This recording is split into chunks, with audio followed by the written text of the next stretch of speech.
আমার জীবন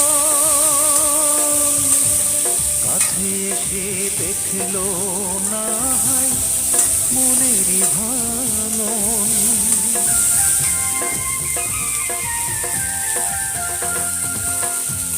বুঝলো না কেউ ব্যথায় ভরা আমার জীবন কাছে এসে দেখলো না হয় মনেরই ভাঙন।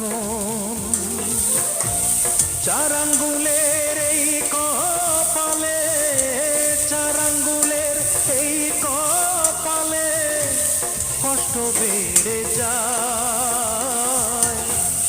আমার দুঃখের গল্প শোনার মানুষ কেহ না।